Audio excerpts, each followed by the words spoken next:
Assalamualaikum warahmatullahi taala wabarakatuh. Sahabat Bawaslu, bertemu kembali saya Cak Korib bersama podcast Bawaslu Kabupaten Probolinggo. Dan saat ini sahabat Bawaslu, podcast kita jalan keluar. Dan ini kalau sahabat Bawaslu melihat background kita ini tentu sahabat Bawaslu sudah bisa menebak. Ini adalah ikan koi. Dan siapa sangka bahwa ikan koi ini milik seorang pejabat nih. Waduh, pejabat. Ketua KPU Kabupaten Probolinggo, Dr. Lukman Hakim, yang luar biasa ini. Selamat siang, sahabat Apa kabar? Ya? Iya, siap. Alhamdulillah Baik ya, baik. Mas Lukman ya. Luar biasa nih, saya dikunjungi Cak Korib ini. Ya. Host yang fenomenal ya. Betul sekali. Kenapa? Karena saya ingin melihat budidaya ikan koi yang dikembangkan oleh Mas Lukman yang sudah bertahun-tahun lamanya ya. Sudah berapa tahun kira-kira Mas Lukman? Saya mengawali memelihara koi ini sejak tahun 2014. Oke. Jadi tepatnya dulu pasca Panwaslu Kabupaten itu ya. Sudah berapa? 10 tahun kira-kira Mas Lukman? Berarti kan 6 tahun ditambah 2, 8 tahun lah. Sudah 8 tahun. Sahabat Bawaslu, maka dari itu saya sangat tertarik sekali. Kenapa? Di samping beliau sebagai Ketua KPU Kabupaten Probolinggo, juga beliau membudidayakan ikan koi seperti apa, prospek ikan koi ke depan. Dan juga sahabat Bawaslu, kita akan bincang tentang bagaimana persiapan daripada KPU menjelang pelaksanaan pemilu dan pemilihan serentak yang sudah dipastikan tanggal dan tahunnya, sahabat Bawaslu. Oke, tidak panjang lebar, kita langsung ke beliau. Assalamualaikum warahmatullahi wabarakatuh, Mas Lukman. Waalaikumsalam warahmatullahi wabarakatuh. Sehat? Luar biasa, sehat. Alhamdulillah. Alhamdulillah, saya bisa sempat ke sini di kafe sekaligus tempat budidaya ikan koi. Menarik. Ingin banyak menggali bagaimana sih mengembangkan atau membudidayakan ikan koi, sekaligus tanya tentang kesiapannya KPU terhadap pelaksanaan pemilu dan pemilihan serentak 2024 ini. Ya. Mas Lukman, kita mulai ya. Boleh. Kita mulai bincang santai aja ya. Karena kebetulan saat ini santai ya, jam istirahat. Dan ini bicara tentang ikan koi. Kembali lagi saya tanya, sejak tahun berapa tadi Mas Lukman? Jadi kalau flashback sedikit, sahabat Bawaslu, saya mengawali budidaya ikan koi ini sejak 2014 ya. Saat itu pasca saya sudah pensiun dari Panwaslu Kabupaten Probolinggo. Iya. Kemudian ceritanya sederhana saja. Jadi kebetulan saya ada satu unit rumah di Tiara Residen ini. Kemudian di dalam rumah itu kok ada sisa lahan. Ini sebaiknya apa ya? Nah, kemudian saya teringat dong, saya ini kelahiran Blitar ya. Nah, di Blitar itu yang paling populer adalah ikan koi. Nah, kenapa tidak saya buat kolam koi saja gitu ya? Ada sisa lahan begitu. Nah, kemudian singkat cerita saya buat kolam koi. Nah, kemudian saya juga mengisi ikan koi yang sebenarnya tujuan awalnya adalah untuk kepuasan saya sendiri ya, untuk hobi saya gitu ya. Nah, kemudian lama-kelamaan banyak tamu yang hadir di rumah, yang datang ke rumah itu menanyakan, koinya nggak dijual Mas? Boh, ini saya cuma hobi, jadi saya piara sendiri, saya besarkan sendiri. Ayo wis jual aja. Enggak, saya cuma hobi nih Pak, jadi nggak saya jual. Nah, singkat cerita, kemudian dia terus gitu nanya itu. Dan ada salah satu ikan koi saya jenisnya Sowa Ginrin. Nah, mungkin di antara penghobi koi tahu itu ya, Sowa Ginrin. Itu ukurannya sekitar 35 cm, nggak terlalu besar sih, tapi memang bagus, jantan, jadi badannya tuh panjang kayak torpedo itu, jadi kalau berenang ini menarik gitu ya. Nah, saya sangat sayang sekali ikan itu, jenis Sowa Ginrin ini. Kemudian sama orang itu ditawar, sudah wes lepas ke saya berapa sudah. Ya eman nih Pak, ini ikan koi kesayangan saya. Terus sampai akhirnya dia maksa terus ya. akhirnya saya jual dengan harga tinggi dengan harapan supaya tidak dibeli. Tidak dibeli. Waktu itu saya hargai ikan yang hanya 35 cm itu saya kasih harga 1 juta. 1 juta. Begitu, wis ini kalau saya jual 1 juta. Oke, deal. Wow. Gimana? Jadi saya langsung ketika itu langsung spontan, wah ini kayaknya berarti dibisniskan oke nih koi ini ya. Jadi satu ikan koi dihargai 1 juta, orangnya mau deal, enggak nawar, langsung diambil. Nah saya langsung berkesimpulan, oh berarti masyarakat Probolinggo juga bisa nih untuk bisnis koi gitu ya. Karena saat itu saya masih ingat sekali yang bermain koi di Kabupaten Probolinggo itu hanya 2 orang. Saya dengan Mas Bama namanya itu di Lumbang sana. Oh daerah Lumbang. Nah, kalau Mas Bama ini memang tokoh koi awal di Probolinggo. Beliau memang lulusan jurusan perikanan Brawijaya, ya. Jadi memang spesial menekuni ikan koi ini. Bahkan beliau sudah mengembangkan obat-obat untuk koi itu. Nah saya singkat cerita, saya ini alumni bahasa Arab ini, Cak Korib. Saya ini alumni bahasa Arab S1-nya, kemudian S2 dan S3 PAI. Tapi kok bisa ke koi ini gimana ya? Itu nanti menarik itu, saya akan cerita lagi nanti. Kalau kalian dari latar belakang pendidikannya sih nggak nyambung ya. Tapi ini masalah hobi loh Mas. Nah, berbeda, tidak ada hubungannya sebenarnya dengan kapasitas keilmuan kita ya. Karena hobi, maka menjadi lebih menarik lagi. Betul. Nah dari situ gimana? Dari 1 juta itu yang hanya 30 sen. Betul, saya lanjutkan. Jadi ternyata hobi itu kemudian bisa dibisniskan, ya. Kemudian membawa hoki juga. Nah ini yang menarik. Tadi itu, padahal ikan, ya ini saya kasih rahasia sedikit aja. Padahal bocorannya waktu itu saya beli hanya 300.000 tuh. Ikan yang laku 1 juta itu ya. Ini sedikit bocoran ya. Jadi kan sudah keuntungannya 2 kali lipat lebih ya. Bukan berlipat-lipat. Berlipat-lipat lah. Tapi memang bisnis hobi memang seperti itu ya. Syaratnya adalah bahwa kita harus langsung ke buyernya, ke customernya, jadi langsung ke penghobinya. Nah, kalau kita promo ke khalayak umum, ya kita harus yang kita promokan ya yang murah-murah dulu, karena memang koi ini juga ada beberapa segmen, ada segmen pasar, segmen menengah, kemudian segmen yang high quality dan super quality itu. Jadi kita harus melihat pasarnya dulu. Nah, singkat cerita, ketika saya sudah tadi itu ya, ikan saya dibeli 1 ekor 1 juta, udah saya langsung muncul inisiatif, wah ini harus saya kembangkan gitu ya. Nah kemudian kalau ini kolamnya hanya di dalam rumah terus, ini kurang bisa leluasa saya berbisnis. Dan bahkan waktu itu istri saya juga komplain, loh Mas, ini setiap customer koinya datang ke rumah terus masuk lihat di tengah rumah itu ya. Cak Korib sudah pernah ya lihat itu. Itu kan di sampingnya dapur itu.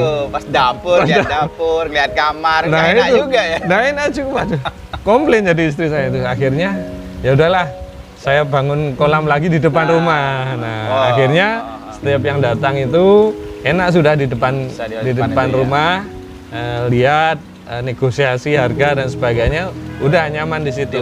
Nah, tapi saya berpikir lagi, masa cuma 1 kolam ini gitu ya. Ini kan saya juga berpikir jangka panjang lah. Harusnya ini bisa dikembangkan lagi yang lebih besar gitu ya. Kemudian singkat cerita, saya kemudian merogoh tabungan saya, koceknya agak dalam ya. Karena di sini ya kebetulan di kafling ini waktu itu dijual apa adanya gitu ceritanya. Jadi ini kafling paling depan dari perumahan Tiara Residen, waktu itu dijual dan ya harganya cukup fantastis juga karena seharga 1 rumah. Jadi harga 1 kafling tetapi harganya 1 rumah. Iya, karena memang ini di depan, persis depan pintu masuk betul, gitu ya. Nah, tapi saya berpikir jangka panjang ini kayaknya dibuat untuk sentra koi menarik ini gitu kan. Akhirnya saya rogoh kocek agak dalam. Bahkan patungan ini dengan mertua saya. Jadi patungan dengan mertua. Alhamdulillah mertua juga mendukung. Kemudian akhirnya terbelilah kafling ini dan sampai detik ini kemudian saya bangun, saya jadikan sentra koi.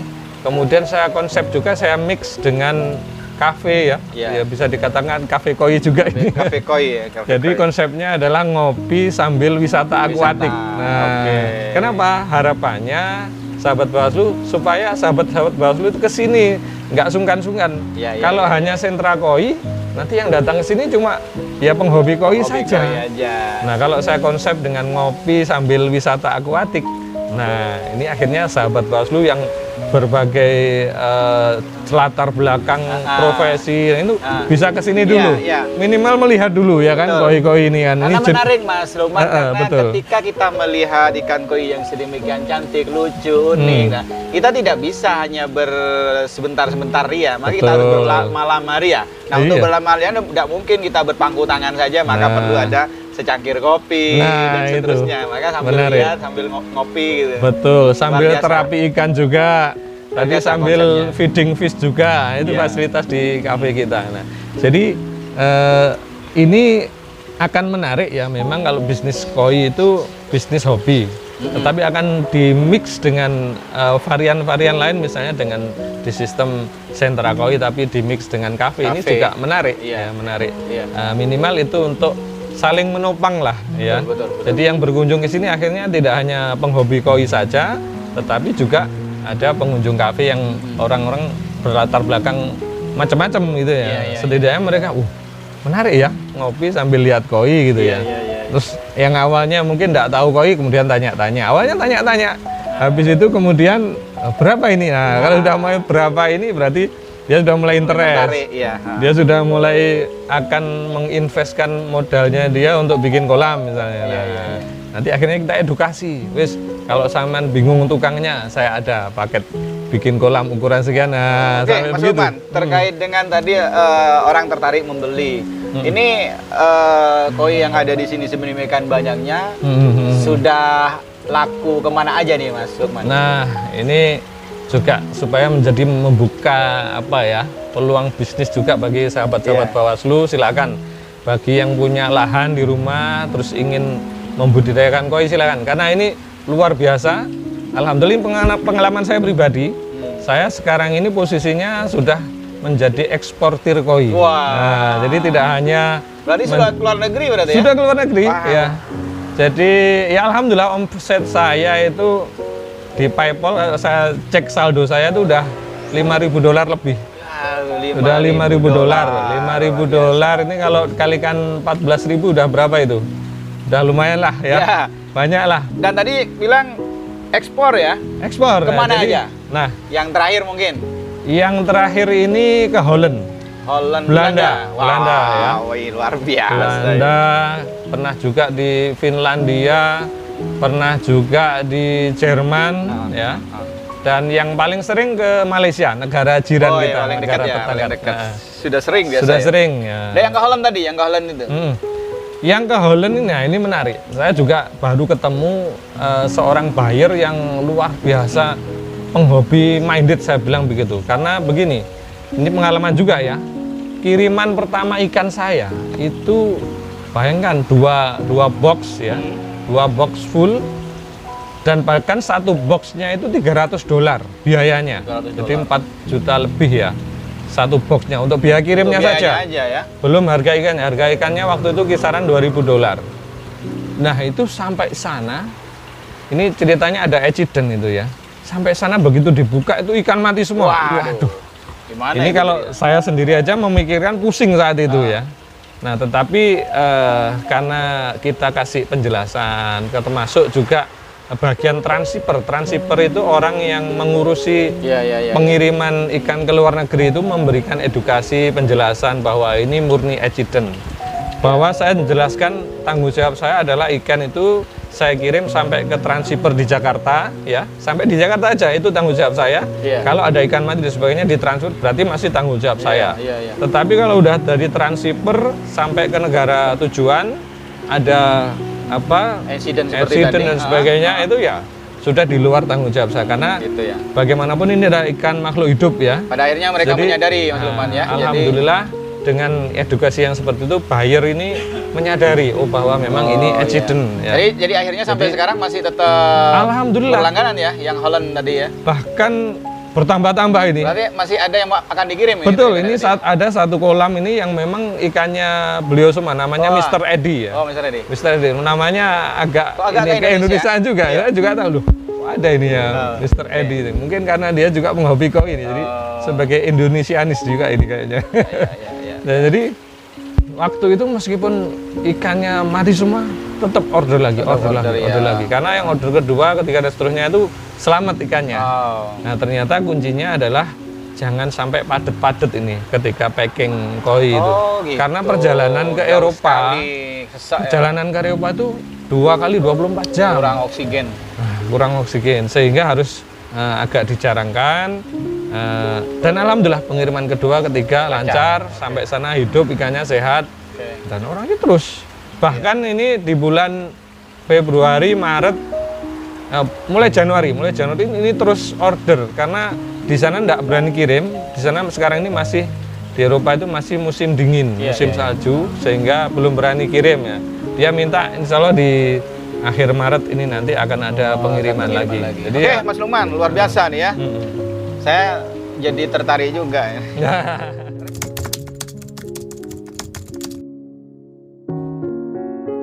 Kesiapan KPU ini diantaranya salah satunya bahwa kita setiap bulan kita sudah melakukan PDPB ya, pleno daftar pemilih berkelanjutan. Ini yang menarik dan ini menjadi aktivitas rutin dari KPU. Jadi kalau kemarin kita tahu ya di Pilkades sempat dipermasalahkan juga terkait banyak pemilih yang belum terakomodir di daftar pemilih tetapnya Pilkades. Nah, itu kemudian kita bekerja sama dengan DPMD, kemudian juga panitia Pilkades, kita serahkan itu data pemilih kita. Nah, ini juga kebetulan yang jadi panitia Pilkades ternyata sebagian besar adalah alumni penyelenggara pemilu yang di bawah BPK, PPS, KPPS di bawah. Nah, mereka banyak yang mengeluh, wah ini terlalu mentah datanya yang dari Dispenuk Capil. Nah, oke lah, kita berkolaborasi dengan Dispenuk Capil, kemudian data KPU kita serahkan secara resmi untuk kemudian dimutakhirkan. Dan alhamdulillah itu berjalan ya, meskipun dengan segala keterbatasannya ya, tetapi kita berikhtiar ya, kita memutakhirkan data pemilih ini. Nah, coba bisa dibayangkan dari 250 desa itu kalau data masukannya kita tarik semua, nah ini kan luar biasa, hampir separuh lebih wilayah di Kabupaten Probolinggo termutakhirkan data pemilihnya. Nah, itu ya kelebihannya di KPU Kabupaten Probolinggo bisa memutakhirkan secara serap meskipun ini berbasis non anggaran, jadi non budgeter. Alhamdulillah kita memanfaatkan momen Pilkades kemarin. Nah, ya berikutnya yang kedua tentu sosialisasi melalui kita juga punya promo podcast ya, seperti Bawaslu Podcast ini menjawab tantangan media ya, tantangan kekinian dan juga apa yang menjadi kesukaan generasi milenial sekarang ya. Kita mengikuti tren itu, bahkan promo podcast kita kemarin alhamdulillah diresmikan secara langsung oleh anggota KPU RI Bapak Arif Budiman saat itu. Yang hadir langsung ya. Tentu Cak Arif kan juga hadir langsung kemarin ya, bisa melaksanakan launching promo podcast. Nah, bahkan kemudian setelah Pak Arif Budiman meluncing promo podcast itu menginspirasi KPU RI untuk bikin juga podcast KPU RI. Nah, banyak ya menjamur podcast di KPU se-Indonesia Raya itu. Jadi saya ikut bangganya itu berarti promo podcast itu menginspirasi KPU untuk membuat podcast juga di KPU, dan sekarang alhamdulillah juga jalan ini podcast KPU RI, berikut juga promo podcast. Alhamdulillah ya, promo podcast juga. Di samping itu apalagi persiapannya, mungkin ada kerjasama betul yang sudah kita lakukan juga, sudah beberapa MOU dengan perguruan tinggi, kemudian juga MOU dengan Badan Arsip. Nah, Badan Arsip daerah ini juga perlu ya kita rangkul, karena memang dokumen-dokumen yang ada di KPU ini kan luar biasa banyak ya. Sangat termasuk penting dokumennya, rahasia. Betul, rahasia, kemudian juga harus dipilah-pilah. Nah, ketika muncul permasalahan kan kita harus cekatan ya, di mana posisi adanya kerjasama dengan Badan Arsip daerah ini kemudian memunculkan satu fenomena tersendiri yang menarik, karena di antara KPU Kap Kota ini kemarin kita mengawali.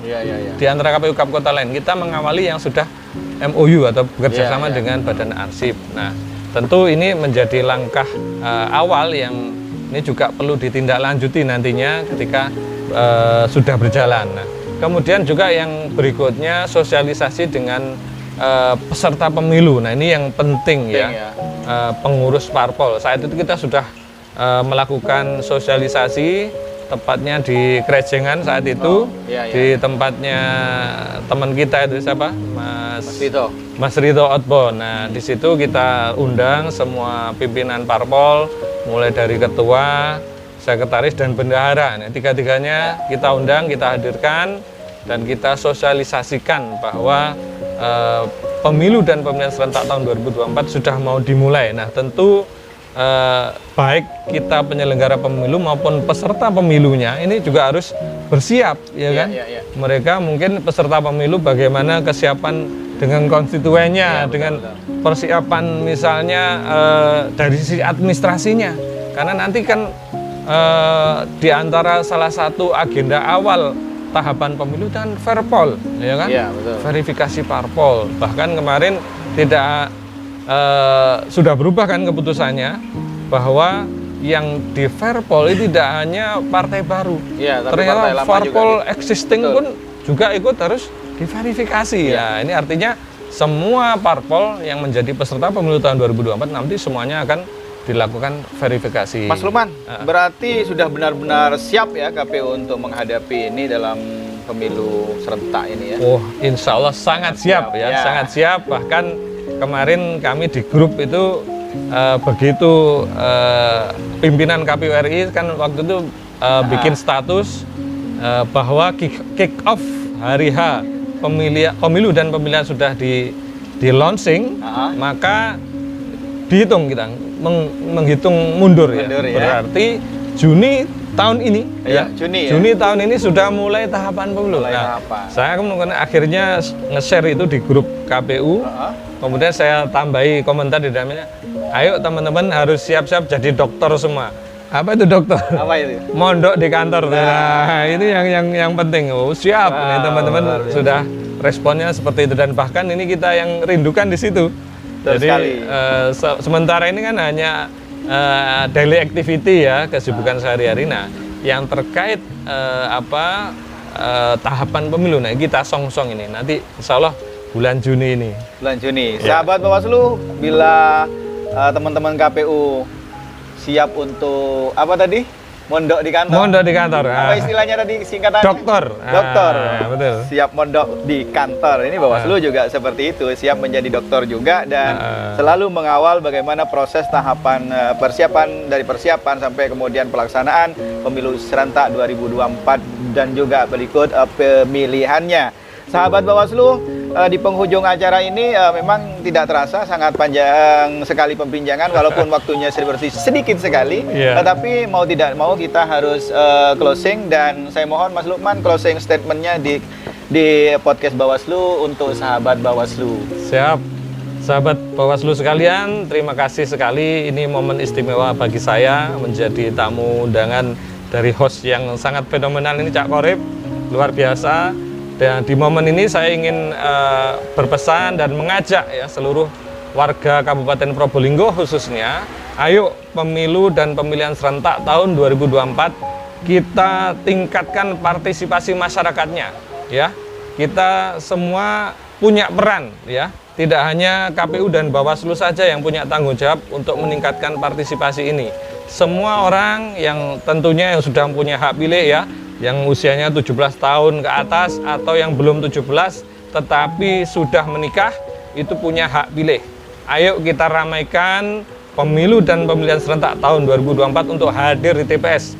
Kita tunaikan hak pilih kita ya.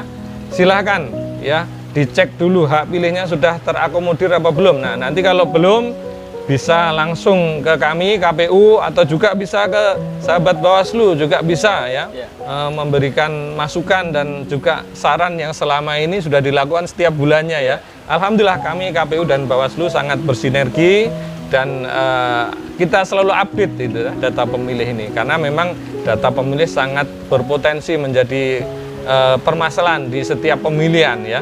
Nah, oleh karena itu mari kita sama-sama perbaharui ya data kepemilihan kita, dan bisa dicek itu di ada laman di website KPU, lindungi hak pilihmu. Nah, itu bisa dicek di sana ya. Terbaru lindungi hakmu. Betul, Ya. lindungi hakmu. Dan sahabat Bawaslu juga bisa ngecek ya, Ya. dengan menginstal itu. Iya, sudah pasti akan kita ini apa namanya? Betul, informasi lindungi untuk ngecek hakmu gitu ya. itu di Play Store sudah ada, Sudah sudah ada, ada ininya. Silakan di-download ya. Kita harus peduli dengan hak kita. Saya kira itu saja. Ayo sama-sama kita tingkatkan partisipasi masyarakat di pemilu dan pemilihan serentak tahun 2024. Luar biasa. Terima kasih Mas Lukman. Closing statementnya sangat lengkap, informatif dan sosialisatif, dan sahabat Bawaslu terus tonton podcast Bawaslu Kabupaten Probolinggo setiap hari Selasa bersama Ketua KPU Kabupaten Probolinggo dan juga owner ikan koi ini luar biasa, yang luar biasa omsetnya.